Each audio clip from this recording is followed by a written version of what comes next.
잡초를 제거하고 묵은 땅을 기경하라. 잡초를 제거하고 묵은 땅을 기경하라 라는 제목으로 함께 은혜를 나누겠습니다. 지난주에 우리가 9장의 말씀을 함께 나누었습니다. 9장 10절의 말씀을 우리 한번 기억했으면 좋겠습니다. 9장 10절 말씀, 이 9장 10절의 말씀은 쉽게 말해서 주님이 우리를 어떻게 생각하시는지에 대한 겁니다. 그런데 우리는 주님을 어떻게 대했는지가 나와 있습니다. 주님은 우리를 어떻게 생각했고 어떻게까지 해주셨는데 우리는 어떻게 했는가? 한번 이 말씀에서 우리가 한번 깨달음을 얻기를 원합니다. 자, 우리 10절을 천천히 읽으면서 우리 막힌 데를 뚫어보겠습니다.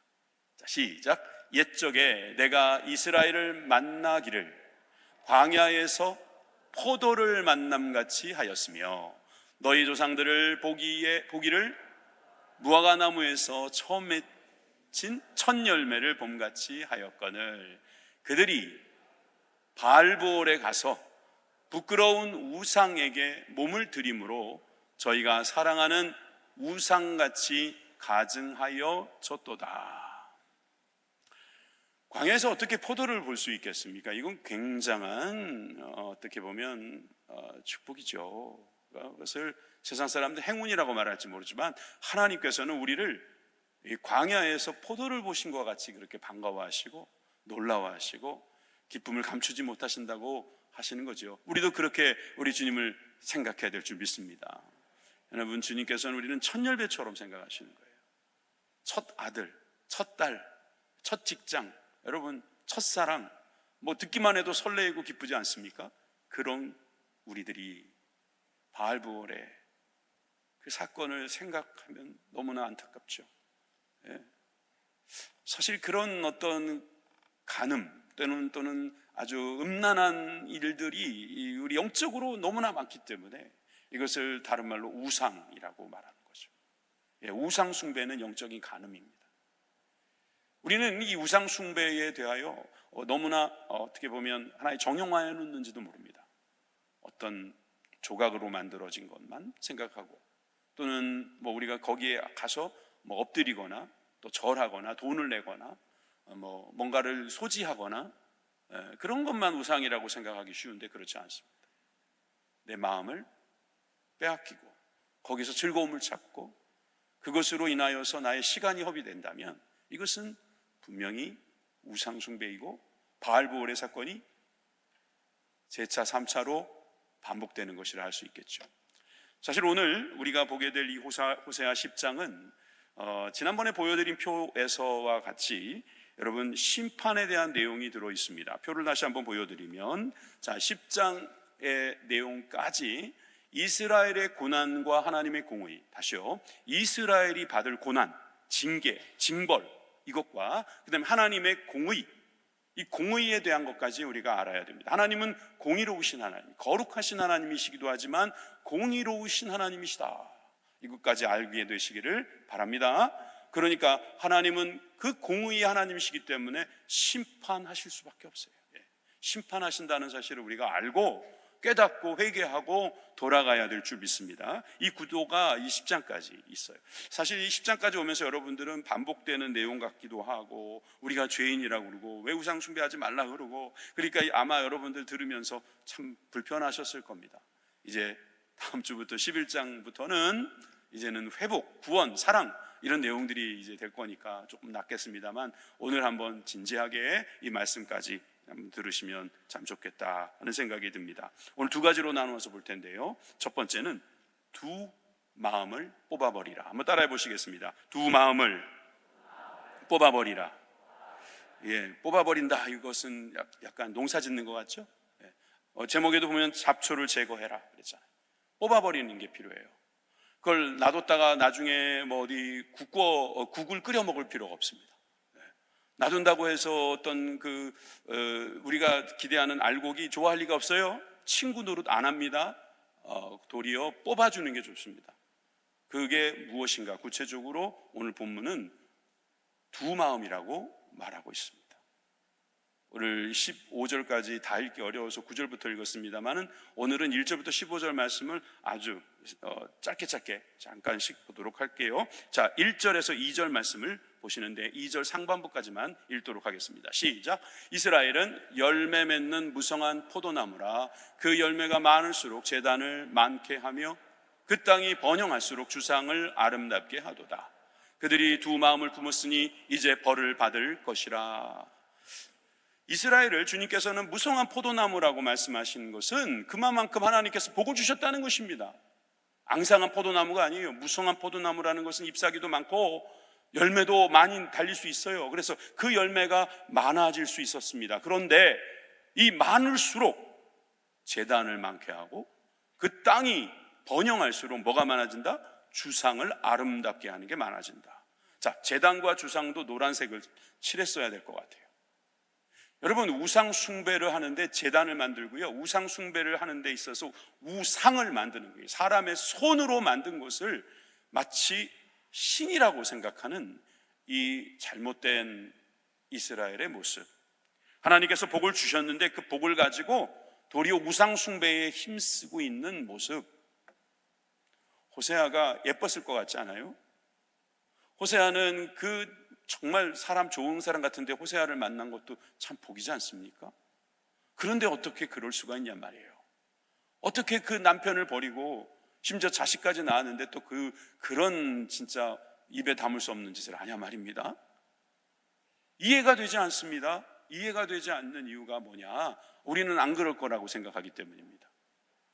그런데 우리가 그렇게까지는 안 할지 몰라도, 자, 오늘 본문에서 두 마음을 품었다라는 말에는 이상하게 자신이 없어요.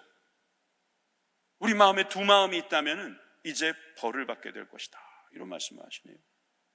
우리는 혹시 두 마음이 있지 않습니까? 징벌의 내용은 2절 후반부부터 3절까지 나옵니다. 하나님이 그 제단을 쳐서 깨뜨리시며, 우상의 제단입니다. 그 우상, 주상을 허시리라. 이들이 이제 이르기를 우리가 여호와를 두려워하지 않으므로 우리에게 왕이 없거니와 왕이 우리를 위하여 무엇을 하리요 하리로다. 이제 하나님뿐만 아니라 그들의 지도자까지 자신의 맘대로 하려는 이 우상 숭배자들, 그래서 여호와를 두려워하지 않는 그 현상은 눈에 보이는 왕도 그들이 우리를 위해서 무엇을 하리요 라고 하는 아주 이기적이고 자기 중심적인, 자신이 할 일은 생각하지 않고요, 하나님께서 우리에게도 이렇게 말씀하실 수 있습니다. 우리를 위하여 왕을 만들어 주셨다, 그렇게 생각하고 너무 모든 것을 나 중심적으로, 이 세상은 나 중심으로 돌아간다, 이렇게 나 중심으로 돌아가고 있다는 것은 아주 유아적인 생각이에요. 세상의 중심은 나야 라고 생각하는 것은 매우 어떻게 보면 어리석은 생각입니다. 세상의 중심은 하나님이십니다. 네, 이것을 고백하는 것까지 우리가 시간이 좀 걸립니다. 그런데 우리가 단순하게 생각해서 내가 중심이 되고 나에게 필요한 우상을 내가 만들고 그 우상을 섬기면서 거기서 즐거움을 얻고, 때로는 이건 내가 만든 게 아니야 라고 할 때 하나님께서 그 우상을 통해서 징벌을 하신다는 사실을 우리가 알아야 합니다. 제단을 깨뜨리시고 주상을 깨뜨리시고 왕조차도 소용없게 되는 것입니다. 왕이 필요가 없어져요. 왕도 자기 마음대로 바꾸는 것입니다. 그러니까 이 제도도 자기 마음대로 바꾸는 거예요. 질서도 자기 마음대로 바꾸는 거고요, 자기 멋대로 하는 것이, 이게 정말 우상 숭배자들의 전형적인 모습이라는 거예요. 4절과 5절에도 보니까 그들이 헛된 말을 하며 거짓 맹세로 언약을 세우니, 이것은 이 언약이란 말씀은 하나님과의 관계된 이야기겠죠. 여러분, 사회 질서 안에서뿐만 아니라 하나님과의 신앙적인 모습에서도 그들은 이런 거짓과 헛된 말을 일삼습니다. 그 재판이 밧이랑에 돋는 독초 같으리라. 사마리아 주민이 벳아웬의 송아지로 말미암아 두려워할 것이라. 여러분, 벳아웬이라는 그 송아지, 여기는 우상입니다. 뭘 볼 필요도 없이 송아지. 이게 송아지는 우상입니다. 그런데 이 우상으로 말미암아 두려워하게 되는 그런 상황이 벌어진다. 자, 보면 이 밧이랑에 돋는 독초 같다, 이 말이 여러분 그냥 독초라고 생각하지 마세요. 독초가요, 산속에 꼴짜기 안에 저 계곡 속에 깊은 산중에 있으면 걱정할 필요가 없어요. 그렇죠? 그건 우리가 먹을 일이 없으니까요. 그런데 이 독초가 어디 있어요? 밭이랑에 있대요. 밭이랑. 저 솔직히 밭이랑이 저는 정확하게 뭔지 몰랐습니다. 그래서 농림수산부 장관에게 전화를 할까 하다가 뭐 거기까지 필요는 없을 것 같아가지고 자료를 한번 찾아보니까 자, 보여드리죠. 이게 일항입니다. 밭이 이렇게 있잖아요. 밭이 있으면 올라간 데가 있고 내려간 데가 있잖아요. 여러분, 나는 어딘지 알지, 그런 분들도요, 한번 보세요. 정말 제대로 알고 있는지. 두둑이라는 게 튀어나온 부분이 두둑이고요, 고랑은 이 안으로 움푹 들어간 것이 고랑인데요, 일항은 두둑이 일항이 아니고 두둑과 고랑을 합친 게 일항입니다. 이건 몰랐죠? 여러분들은 두둑을 일항으로 알았을 것 같아요. 아니라니까요. 튀어나온 게 일항이고 들어간 게 고랑이 아니고 두둑과 고랑이 다 합쳐진 게 뭐라고요? 일항이다. 그러면 이 일항에다 뭘 심어요? 독초를 심었대요. 엔터처럼. 독초를 이렇게 심으면 사람들이 얼마나 많이 뜯어먹겠습니까? 얼마나 위험하겠습니까? 이건 굉장히 위험한 상태를 말하는 거예요. 도처에 시한폭탄이 깔려 있는 겁니다. 우상 숭배자들은 이런 독초를 밭이랑에서 얻을 수 있을 상황이 된다는 거예요. 여러분, 우리가 우상 숭배를 멈추지 않으면 헛된 말과 거짓 맹세로 언약을 세우는 과정에서 우리는 어떤 위기를 만나는가? 여러분, 독초를 어디에서나 뜯어먹을 수 있는 위험에 노출될 수밖에 없는 거예요. 여러분, 우리가 이 점을 깊이 생각해서 우리의 삶이 혹시 두 마음은 아닌가? 여러분, 두 마음이면 이걸 독초로 삼으셔서 다 뽑아버리십시오. 아멘. 뽑아가지고 그냥 버리지 마시고 태워버리십시오. 뽑아야 돼요. 뽑아야 돼. 독초는 뽑자. 한번 따라해 보세요. 두 마음은 뽑아버리자. 다시 한번, 두 마음은 뽑아버리자. 이렇게 갈까 저렇게 갈까, 이거 할까 저거 할까, 다리 찢게 하지 마시고 우리 주님께서 기뻐하시는 일만 하기로, 다시 말해서 한 마음 품는 저와 여러분들이 되길 바랍니다. 여러분, 두 마음을 뽑아버려야 한 마음이 자라는 것입니다. 여러분, 우리 그 신앙생활은요, 농사 짓는 거랑 비슷하다고 우리 창리 목사님께서 말씀하시지 않으셨어요? 농사 잘 지으면 신앙생활 잘하실 것 같다고 그러셨잖아요. 이 뜨거운 여름에요, 보니까 언제 주로 일을 하죠? 대낮에 한 11시부터 한 3시 요 정도까지 가장 따끈따끈해가지고 일하기 좋은 그 시간에 일하나요? 그랬단 큰일 납니다. 그때 누가 일하죠? 태양이 일하고 바람이 일하고 때로는 소나기가 일해주고 하나님이 일해주시고, 우리는 언제 해요? 아침에, 새벽에 일어나서 부지런히 이렇게 해놓으면 하나님께서 다 이렇게 해주는 거예요. 또 전날 다 된 거를 보니까 새벽에 일어나서 막 수박도 따고 참외도 따고 막 이렇게 다 따더라고요. 그걸 보면 여러분, 우리는 농사도 그렇게 하는 거예요. 정말 힘들 때는요, 좀 피해 가세요. 잠시 쉬었다 오세요. 잠시 하나님의 말씀에 의지하여서 여러분 맡기십시오. 그러나 여러분들이 해야 될 때는 하실 수 있어야 해요. 독초는 뽑아야 돼요. 새벽에 일어나서 독초를 뽑으세요. 여러분, 독초를 뽑아내고 두 마음을 뽑아낼 때 거기에서 한 마음이 자라나는 줄 믿으시기를 바랍니다. 여러분, 이 벳아웬이란 말을 다시 한번 주목해 볼게요. 호세아 4장 15절과 5장 8절에 나오는 이 벳아웬, 이스라엘 너는 음행하여도 유다는 죄를 범하지 못하게 할 것이라. 너희는 길갈로 가지 말며 벳아웬으로 올라가지 말며 여호와의 사심을 두고 맹세하지 말지어다. 여기서 벳아웬이라는 곳이 어디예요? 베델이에요. 베델. 원래는 베델, 하나님의 집이었던 이 베델이 아웬의 집이 됐다는 거예요. 아웬이 무슨 뜻이라고 그랬어요? 우상, 허무, 이런 뜻이라고 했잖아요. 저 사장할 때 말씀드렸어요. 아웬이란 뜻이 허무와 우상이라면 이 우상의 집, 허무의 집으로 올라가지 말라는 거예요. 길갈로도 가지 말라는 거예요. 길갈은 원래 은혜의 집이죠. 어떻게 보면 하나님께서 우리를 용서하시고 회복하시는 그 자리인데, 우리가 그곳을 하나의 신성시하는 것, 또 우리가 맹세하는 것, 이 모든 것들은 하나님을 자기의 우상으로 만드는 그런 일들이 될 수 있다는 것을 우리가 기억해야 할 것입니다. 5장 8절에도 너희가 기브아에서 뿔나파를 불며 라마에서 나팔을 불며 벳 아웬에서 외치기를 베냐민아 내 뒤를 쫓는다 할지어다. 다른 지명도 기억이 나실 건데 여기에서도 벳 아웬, 바로 베델입니다. 베델. 그런데 이 베델이 왜 벳 아웬이 됐는가? 우상 숭배 때문에 그래요. 같은 장소인데 우리가 어떻게 하느냐에 따라서 베델이 되기도 하고 벳 아웬이 되기도 한다는 거예요. 여러분, 교회는 베델이 돼야 됩니다. 그런데 교회가 벳 아웬이 되셔야 되겠습니까? 여러분들은 베델이 돼야 되는 것입니다. 아멘. 여러분들 하나님의 집이잖아요. 하나님이 거하시는 전이니까, 성령이 거하시는 전이니까 우리는 베델이잖아요. 근데 벳 아웬이 되셔야 되겠는가 이거예요. 하나님, 내가 벳 아웬이 되기를 원치 않습니다. 하나님, 독초를 뽑아 주옵소서. 내가 염려하는 것, 메림나오, 염려, 두 마음이라고 했죠. 이 두 마음은 사실은 염려를 만드는 거예요.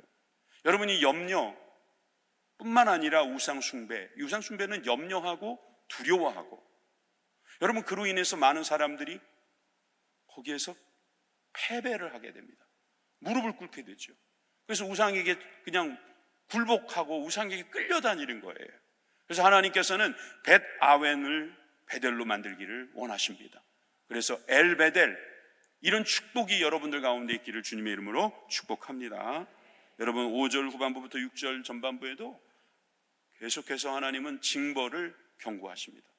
그 백성이 슬퍼하며 그것을 기뻐하던 제사장들도 슬퍼하리니 이는 그의 영광이 떠나감이며 그 송아지는 아수르로 옮겨다가 예물로 야렙 왕에게 드리리니, 이 야렙이라는 말은 아수르 왕의 애칭이랍니다.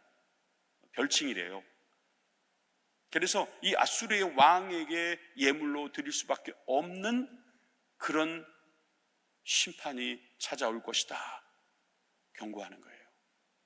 기뻐하던 제사장들, 그들이 슬픔으로, 또 그 영광이 떠나신 제사장, 하나님의 영광이 없는 제사, 이런 모습이 바로 하나님께서 경고하시는 징벌일 수 있는 거예요. 예배를 드리는데도 내 안에 기쁨이 사라졌다든지, 하나님의 영광을 본 적이 언제인지가 가물가물하다든지, 그러면 내 자신을 돌아보아야 합니다. 내 안에 두 마음이 없는가? 독초가 자라고 있지 않는가? 내가 이것을 그냥 놔두고 있지는 않은가? 이것을 뽑기 위해서 내가 무엇을 하였는가? 한번 생각할 수 있는 저와 여러분들이 되길 주님의 이름으로 축원합니다. 여러분 6절 후반부에 그래서 에브라임은 수치를 받을 것이요 이스라엘은 자기들의 계책을 부끄러워할 것이다. 이러면 안 되잖아요. 이걸 뒤집혀줘야죠.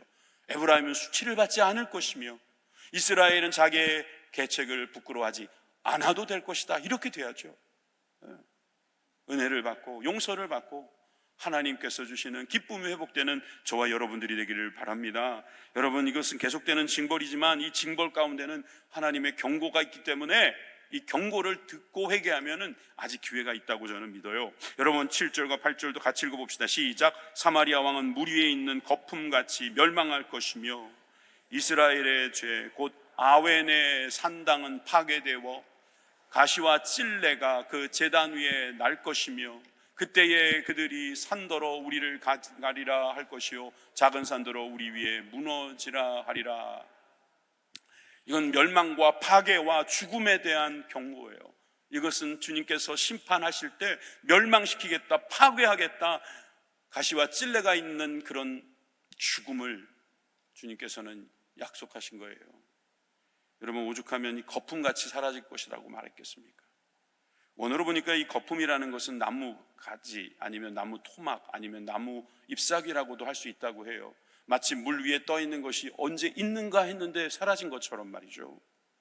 흘러가는 나뭇잎이 그냥 사라진 것처럼 물 위에 있는 나무가 또는 거품이 그냥 사라지는 것처럼 그렇게 멸망당할 수 있다는 그런 경고의 말씀, 우리가 귀담아 들어야 할 것입니다. 또 30절에 누가복음 23장 30절에 보면은 이것을 예수님이 인용하셨습니다.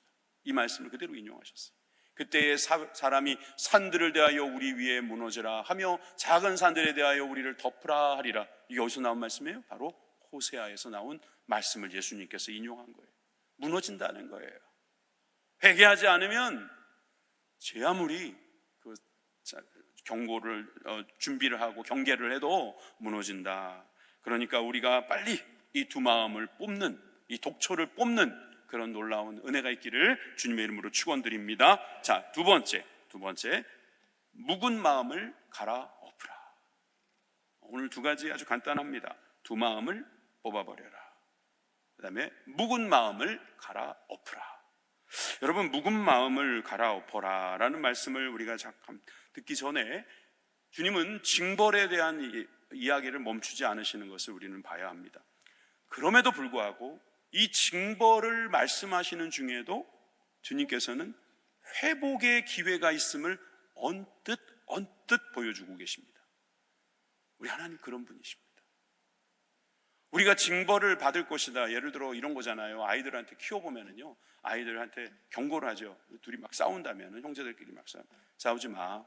처음엔 좋은 말로 시작하죠. 애들아, 싸우지 마. 싸우지 마. 싸우지 말라고 그랬다고. 그러면서 이제 점점점 피치도 올라가고 목소리가 점점 이렇게 긴장으로. 그때 들어야 합니다. 안 들으면 어떻게 되지요? 여러분, 집안 이야기 하지 마시고 큰일 나는 겁니다. 경계를 줄 때, 그러니까 경고를 줄 때, 여러분, 경계의 모습으로 우리가 반응해야 돼요. 주님이 경고하실 때요, 아직 기회가 있다는 거예요. 예를 들어서 너 그러면 혼난다 라는 말을 하실 때요, 그 혼난다라는 말이 떨어졌다고 무조건 혼나는 게 아니에요. 그렇죠? 돌이키면 되는 거예요. 회개하면 되는 거라고요. 회개라는 게 뭡니까? 저는 배설이라고 생각합니다. 배설. 여러분, 사람이 잘 먹는 것도 중요하지만 잘 배출하는 것도 중요한 거 아시죠? 예. 여러분도 해당 사항 없지만 혹시 아침에 나와야 될 게 안 나오면 막 얼굴에 뭐 나기도 하고 배도 아프고, 그렇잖아요. 그죠? 예. 여러분, 배출을 잘해야 돼요. 근데 우리 삶에 우리가 살다 보면 배출할 것들이 나옵니다. 이 배출할 것을 배출해내는 것이 회개예요. 회개. 더럽다고 그걸 감추지 마십시오. 나는 죄인입니다 하고 배출을 해버리십시오. 그래야만 여러분들의 영혼이 강건하게 될 줄 믿으시길 바랍니다. 여러분, 우리는 이것을 뽑아낸다라고 아까 말씀드렸어요. 그런데 뽑아낼 것이 있고 이것은 더 이상 안 되겠다 싶은 것이 있어요. 그래서 정말 갖다 버리는 것도 있지만 또 이것을 또 갈아엎어가지고, 진짜 이 갈아엎는다는 것은 정말 이 밑에 있는 좋은 흙을 위로 끌어올리는, 완전히 뒤집어 엎는, 리노베이션 해야 되는 그런 모습들이 있을 수 있다는 거죠. 주님께서 우리에게 경고하실 때 돌이키는 모습, 회개하는 모습에서 우리는 묵은 마음, 예전에 있었던 그 묵은 마음들을 갈아엎는 모습이 있어야 할 것입니다. 9절을 보십시오. 이스라엘아, 내가 기브아 시대로부터 범죄하더니. 자, 이 기브아 시대라는 것은 사사 시대라고 지난주에 말씀을 드렸을 거예요. 그죠? 레위의 첩, 아내라고도 볼 수 있다고 그랬죠? 그를 간음하여 죽인 다른 지파들에게 자기 부인을 12조각을 내서 다 보내고 경고한 다음에 싸웠던 가장 영적으로 암울했던 그 사사시대, 기브아 시대로부터 범죄하였나니 지금까지 죄를 짓는구나. 그때만이 아니라는 거예요. 계속 그 짓을 하고 있다는 겁니다. 그러니 범죄한 자손들에 대한 전쟁이 어찌 기브아에서 일어나지 않겠느냐. 이 기브아는 사실 견고한 성읍이라고 하더라고요. 좋은 곳이라고요, 사실 알고 보면. 그런데 이 기브아의 전쟁이 자꾸 나는 것은 기브아 시대의 그 범죄가 끊어지지 않기 때문이잖아요. 5장 8절에 아까도 보았지만 너희가 기브아에서 뿔라파를 불며, 여러분, 뿔라파를 분다는 건 뭡니까? 승리할 수 있는 곳이라는 거예요, 거기선. 여러분, 또한 9장 9절에 보니까 지난주에 기브아의 시대와 같이 심히 부패한지라 여호와께서 그 악을 기억하시고 그 죄를 벌하시리라. 벳아웬처럼 지금 호세아는 예전 이스라엘 백성들이 가지고 있었던 그 지식, 또 그들이 했었던 역사, 이것을 다시금 회상시키면서 이것이 징벌의 이유가 되고 징벌의 방법이 될 수 있다고 경고하고 계시는 겁니다. 10장 10절에 내가 원하는 때에 그들을 징계하리니 그들이 두 가지 죄에 걸릴 때에 만민이 모여서 그들을 치리라. 설교 준비하면서 이 두 가지 죄가 뭐냐, 이것 때문에 한참 시간을 보냈네요. 이 두 가지 죄가 이 앞에도 안 나와 있고 뒤에도 안 나와 있어요. 호세아를 전체적으로 봐야 될 수도 있고 아니면 조금 더 앞으로 가야 될 수도 있어요. 조금만 더 앞으로 가도 보이긴 하더라고요.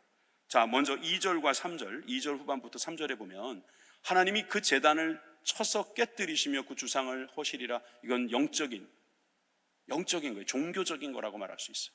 그들이 이제 이르기를 우리가 여호와를 두려워하지 않으므로, 그러니까 종교적으로 신앙적으로 잘못되어 있으니까 우리에게 왕이 없거니와 왕이 우리를 위하여 무엇을 하리요? 왕을 무시하는 거예요. 제도를 무시하는 거예요. 사회 질서를 무시하고 법을 무시하고 하나님께서 주신 그 질서에 순응하지 않는 모습들이 있어요. 여러분, 이러면 여호와를 두려워하지 않는 것과 연관이 있는 거예요. 이 두 가지 죄, 하나님을 두려워하지 않는 죄, 그리고 지도자를 두려워하지 않는 죄. 다시 말해서 사회 규범을 지키지 않는, 자기 유익에 좋다면 뭐든지 하는 그런 모습들은 주님께서 죄로 보시는 거죠. 두 가지 죄예요. 자, 8장 4절에도 보면 이런 말씀이 있어요. 8장 4절에도 이 두 가지 죄를 다 묶어놨습니다. 그들이 왕들을 세웠으나 내게서 난 것이 아니며 그들이 지도자들을 세웠으나 내가 모르는 바이며. 이 지도자들, 영적인 지도자, 또 어떤 정치적 지도자 다 세웠으나 주님 모른다는 거예요. 니들이 원해서 세웠잖아. 니들이 좋다고 세울 때는 언제고 왜 지금은 그를 무시하고 너희 마음대로 하려고 하니? 그들이 또 그 금으로 자기를 위하여 우상을 만들었나니 결국은 파괴되고 말리라. 금으로 자기를 위하여 우상을 만들었다. 이건 영적인 거잖아요. 두 가지 죄가 뭐겠어요? 영적인 죄, 우상 숭배하는 죄, 우리의 마음속에 하나님보다 더 좋아하는 것이 있고 즐기는 것이 있고 믿는 것이 있다면 그게 첫 번째 죄.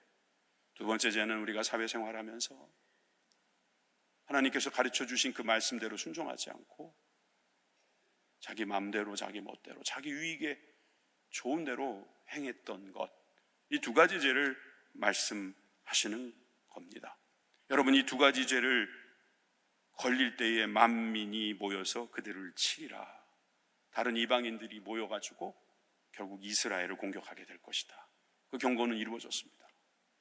호세아 시대에 이 경고는 아수르로 인하여서 이스라엘이 멸망하는 결과가 되고 말았습니다.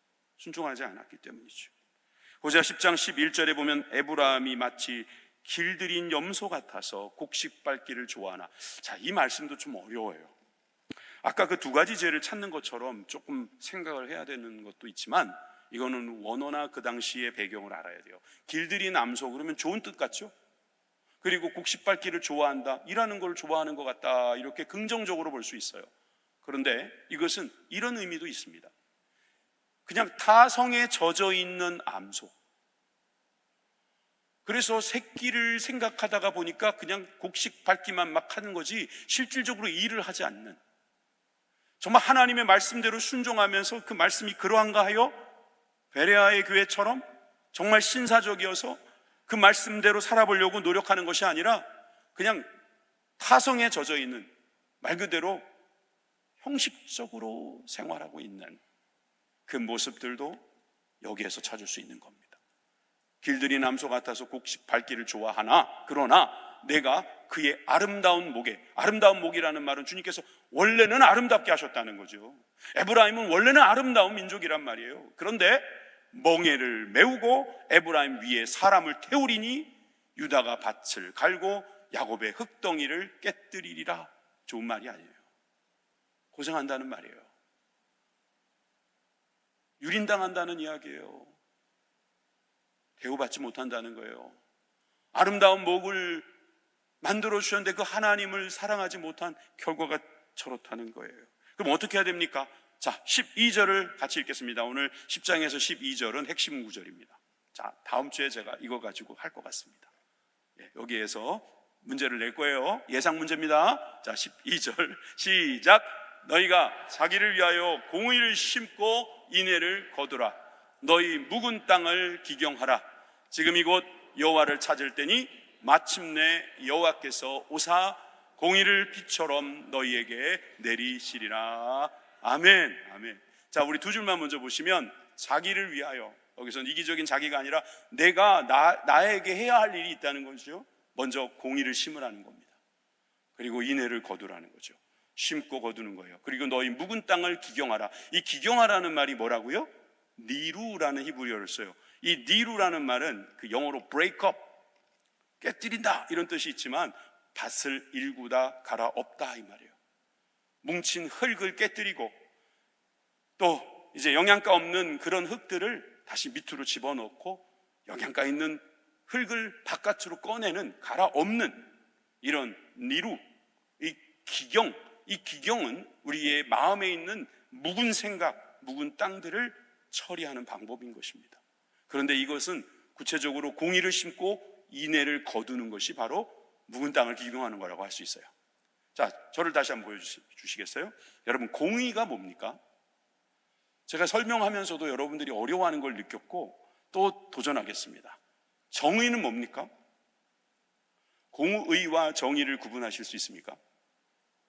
신학 공부하시는 우리 두 분, 공의와 정의에 대해서 설명할 수 있어요?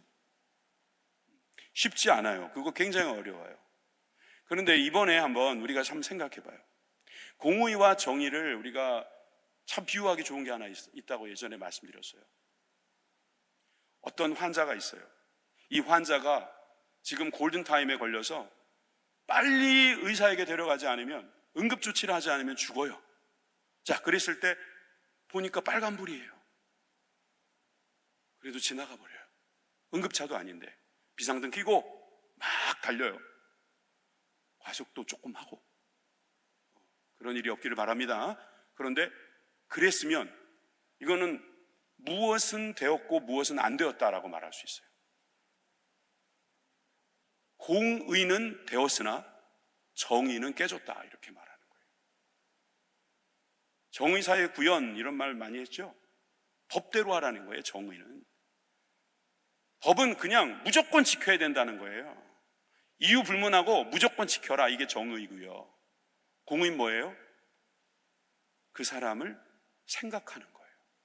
그 사람을 위하는 거예요. 진짜 그 사람을 살리는 것이 중요하다는 거죠. 여러분, 우리 그리스도인들이 해야 될 것은 정의도 중요하지만 공의가 중요하다는 거예요. 공의 없는 정의는요, 매우 위험합니다. 물론 정의 없는 공의도 위험하긴 합니다. 그렇기 때문에 우리는 두 가지를 다 잡고 가야 됩니다. 그래서 성경에 보면은 공의와 정의가 막 왔다 갔다 할 때도 있어요. 그래서 여러분들이 헷갈리시는 거예요. 시편에 보면 공의와 정의가 막 이렇게 번역이 희한하게 돼 있더라고요. 저도 그걸 봤어요. 그런데 제가 오늘 다시 말씀드립니다. 정의는 무조건 지켜라가 정의고, 공의는 예를 말씀드린 것처럼 정말 그를 위한 것이 무엇이냐, 내가 정말 하나님이 원하시는 것이 무엇이냐, 정말 이것이 덕이 되는 게 무엇이며 무엇이 옳은 것이냐라는 것을 생각할 때 때로는 정의가 깨지는 한이 있어도 지켜야 하는 것, 이것이 공의라고 저는 설명을 드리고 싶어요. 더 이상 쉽게 설명하실 수 있는 분들 나중에 한번 해주시길 부탁드립니다. 자, 여기에서 그럼 공의를 심으라 이런 말은 뭐겠어요? 정의를 심으라는 말이 아니에요. 이 카데시를 심으라 이 말은요, 정말 우리가 성도들을 생각하거나 이 세상을 생각할 때에 그냥 어떤 세상의 법이라든지 어떤 세상의 질서라든지 이것만 생각하고 무조건 나는 안 되는 거야, 나는 안 되면 안 되는 사람이야, 나는 공과 사가 분명해, 막 이러면서 이렇게 정의를 막 주장하는 것은 공의를 할 수 없겠죠. 한 영혼을 사랑하는 마음을 가지고 그 영혼에게 정말 유익한 것이 무엇인가, 그것을 위해서 때로는 내가 고생하고 내가 힘들고 또 때로는 그가 싫어하고 그가 참 나를 미워할지라도, 정의적인 차원에서 보면 싫어하는 거 하면 안 돼요. 그런데 공의적인 차원에서 보면 그가 싫어할지라도 그가 살아야 되기 때문에 때로는 약을 먹이고 때로는 침도 놓고 때로는 우리가 그들을 사랑함으로 힘을 써야 하는 것이 아니겠습니까? 그래서 공의를 심고 인애를 거두라, 헤세드를 거두라, 이건 사랑을 거두는 거예요. 그죠? 심었으니 거두겠죠. 여러분, 공의를 심으면 사랑을 거둘 줄 믿습니다. 여러분들에게 그 사랑을 거두는 축복이 있기를 바랍니다. 이것은 거둔다는 것은 사실상 내가 할 수 있는 일은 아닐 겁니다. 하나님께서 그런 헤세드를 우리들에게 거두어 주시기를 간절히 소망합니다. 그리고 이 말씀대로 순종하면 여러분, 이 헤세드, 하나님께서 이 인자와 또 성실과 충성과 인애와 자비와 사랑을 우리들에게 헤세드로 주실 줄 믿습니다. 여러분, 그런데 자, 이제 두 번째 거를 생각해 볼까요? 12절에 보니까 지금이 곧 여호와를 찾을 때니 마침내 여호와께서 오사 공의를 비처럼 너희에게 내리시리라. 제가 배경화면을 묵은 땅을 기경하는 삽질로 한번 표현을 해봤어요. 여러분, 우리가 우리의 묵은 땅을 기경하잖아요. 그러면 그 다음에 우리는 무슨 생각을 할 수 있냐면 바로 지금이 여호와를 찾을 때다. 이 말은 지금 기경하라는 겁니다. 나중에 해야지 하지 말고 지금 여호와를 찾으라는 거예요. 마침내 여호와께서 오사 공의를 비처럼 너희에게 내리시리라. 마침내 주 오셔서, 이따가 우리 부를 찬양인데, 주님께서 우리에게 그 공의를 비처럼, 주님께서 우리에게 정의를 비처럼 내리시지 않고요, 공의를 비처럼 내리시겠다는 거예요. 우리가 공의를 심으면 주님은 공의를 비처럼 우리들에게 내려주시겠다. 할렐루야. 이런 축복이 여러분과 우리 모두에게 있기를 주님의 이름으로 축원합니다. 13절, 너희는 악을 밭가라 죄를 거두고 거짓 열매를 먹었던 그 과거의 모습을 이제 벗어버리고, 다시 말해서 묵은 마음을 갈아엎고, 옛날에는 악을 밭가라 죄를 거두는 거짓 열매를 농사짓던 우리들이 이제는 주님의 그 은혜를 입어서 내 길과 내 용사의 많음을 의뢰하였던 우리들이 이제는, 그러니까 우리의 길, 우리의 생각, 우리의 돈, 지식, 여러 가지 시간, 이런 것만 의지했던 우리들이 이제는 주님께서 기뻐하시는 공의를 심고 인애를 거두며 묵은 땅을 기경하고 주님께서 찾으라 할 때에 찾는 그런 은혜가 될 줄 믿습니다. 이제 마지막 절 한 자도 읽고 마치겠습니다. 자, 14절과 15절도 징벌에 대한 말씀이긴 합니다. 그러나 이 말씀을 듣는 자마다 주님께서는 은혜를 베풀고, 또한 용서를 구하는 자들마다 주님께서는 회복의 길을 열어주실 것이라 저는 믿습니다. 이거를 경고로 듣고 경계할 수 있는 저와 여러분들 되길 바랍니다. 다 같이 읽겠습니다. 시작.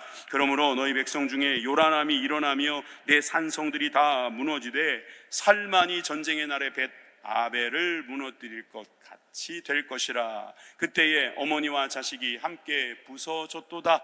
너희의 큰 악으로 말미암아 베델이 이같이 너희에게 행하리니 이스라엘 왕이 새벽에 정령 망하리로다. 아멘. 하나님의 징벌은 이스라엘 왕이 망하는 그런 징벌이 될 수 있으니까. 저 벳아벨이라는 말은, 벳아벨은 벳아웬하고는 좀 달라요. 학자마다 조금씩 주장이 다릅니다만 벳아벨은 그 갈릴리 호수 그 밑에 쪽에 있는 지역이고, 저 살만이라는 건 아수르의 살만에셀인가요? 그 왕을 말하는 거잖아요. 우리가 요란함으로 말미암아 우리 산성이 무너진다, 그런 그 날이 올 것이다 라고 하는 경고 이루어졌잖아요. 그래서 벳아벨이 어떻게 무너졌는지 기록이 없어요. 그렇지만 이게 무너졌다라는 것은 그로 인해서 아버지, 어머니와 자식이 함께 그냥 온 일가족이 그렇게 전멸하는 일들이 일어나지 않았느냐. 왕들도 망한다. 남는 게 없다는 거예요. 여러분, 우리가 이 말씀을 잘 생각하고 주님의 뜻대로 살기를 간절히 소망합니다. 제가 영화 중에 무슨 영화를 가장 감명 깊게 봤냐라고 말하면 항상 말하는 게 쇼생크의 탈출이에요. 거기 보면 흑인 친구가 나와요. 주인공의 친구 레드라고 하는 사람인데, 그 사람 이름이 모건 프리먼이라는 사람인데, 이 사람이 거기에서는 이제 죄수의 역할을 하죠. 나이가 다 들어서 이제 나오게 돼요. 그리고 이 사람이 이제 보호 관찰을 받으면서 식료품 가게에서 일을 하는데, 이게 버릇이 돼가지고 화장실에 갈 때도 지금 매니저한테 물어보고 가는 거예요. 이제 화장실에 다녀와도 되나요? 그러니까 나중에 이 사람이 처음엔 좋게 하다가 나중에는 화장실 정도는 혼자 그냥 갔다 오라고, 이 말을 듣고 이 사람이 또 기가 확 죽어가지고 벤치 앞에 앉아서 이런 말을 합니다. 무서워. 이렇게 두려워하면서 살기는 싫어. 자기보다 먼저 나왔던 사람이 목을 메고 죽은 그 여관도 그 사람은 지나갔어요. 그러니까 왜 선배들이 그렇게 죽었는지를 아는 거예요. 그런데 이 두려움에 빠져 있는 사람이 자유를 얻게 되는 마지막 해피엔딩이죠. 저는 우리 모든 사람들이 사실상 굉장히 많은 두려움이 있다고 생각해요. 죄를 지으면서도, 죄를 즐기면서도 그 안에 담겨 있는 여러 가지 두려움. 여러분, 그럴 때는 우리가 이런 레드라는 이 사람처럼 이렇게 살 수는 없지, 이렇게 살면 안 되지, 이렇게 살면 나는 망할 거야, 끝날 거야. 여러분, 이런 생각을 할 수 있어야 돼요. 길을 찾으셔야 돼요. 그러려면 두 마음을 뽑아버리십시오. 묵은 마음을 갈아엎으십시오. 여러분, 그 방법만이 우리가 이 죄악이 많은 세상에서 죄를 짓고 사는 우리들의 삶에서 주님 주신 복을 구할 수 있는 유일한 길인 줄 믿으시길 바랍니다. 기도하겠습니다.